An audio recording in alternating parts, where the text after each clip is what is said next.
ఈరోజు లక్ష్మీ అనుగ్రహం కార్యక్రమంలో నరదృష్టి తొలగడం కోసం ఒక అద్భుతమైనటువంటి ప్రయోగం మనం చేయవచ్చు. విశేషించి ఈ తంత్ర ప్రయోగంలో నరదృష్టి సాధారణంగా ప్రతి మనిషికి రోజులో ఏదో ఒక సమయంలో తగిలేటటువంటి పరిస్థితి. అంటే దీనివల్ల ఏమవుతుందంటే సర్వత్రా ఎక్కడ చూసినా ఒక చోట అవరోధము అడ్డంకి ఉంటుంది. అంటే ఎదగవలసిన సమయంలో అది ఒక దెబ్బ కొట్టేటటువంటి పరిస్థితి. మరి దీని నుంచి తప్పించుకోవటం ఎలా? నరదృష్టి నివారణకు అనేకమైన 2000 పరిహారాలు ఉన్నాయి మన దగ్గర. దానిలో అతి సూక్ష్మమైన సూచనలు మాత్రమే మీకు చేస్తాం. దీంట్లో ఈవేళ నరదృష్టికి మనం చెప్పేటటువంటి ఈ పరిహారం లక్ష్మీ అనుగ్రహంలో మీకు చాలా బాగా అక్కరకు వస్తుంది. ఏంటంటే కొంచెం అన్నం తీసుకోండి. ఈ అన్నం మనం తినేది కాకూడదు. అంటే ప్రత్యేకించి నరదృష్టికి మాత్రమే వండండి అన్నం. అంటే మనం ఏదో కొంచెం వాడిందో లేకపోతే దాంట్లోది కొంచెం అన్నం తీసుకునో మీరు ప్రయత్నం చేయొద్దు.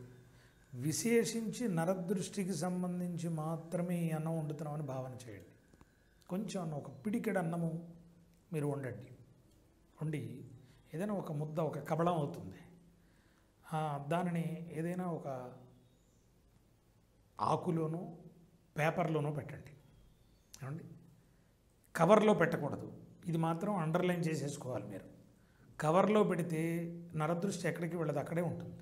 ఎందుకు చెప్పానో అర్థం చేసుకోవాలండి. మీరు ప్రత్యేకించి ఒక పేపర్ కానీ లేదా ఒక ఆకు కానీ తీసుకోండి. అరిటాకు లాంటిదో విస్తరాకు తీసుకోండి, దాంట్లో పెట్టండి. ఈ అన్నం మిగలకూడదండి. వండిన అన్నము మొత్తము అందులో ఉండిపోవాలి. ఇంకా గిన్నెలో ఏం ఉండకూడదు, దృష్టిలో పెట్టుకోండి. అలా ఊడ్చేసి పెట్టేయండి. ఈ గిన్నె వాషౌట్ ఏరియాలో వేసేయండి. వేసిన తరువాత ఈ అన్నములో కొంచెం కుంకం వేయండి, దాన్ని కలిపేసేయండి. ఈ అన్నమును టీ షేప్ రోడ్, 3 రోడ్లు కలిసే చోట పెట్టేయండి, ఒక మూలగా. అయిపోయింది.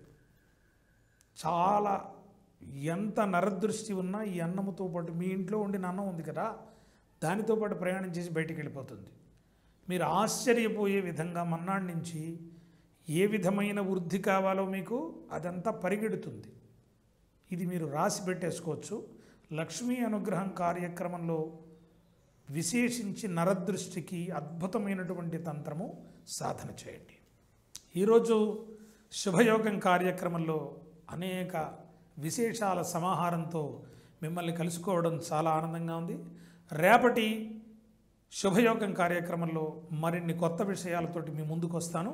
అంతవరకు శుభం.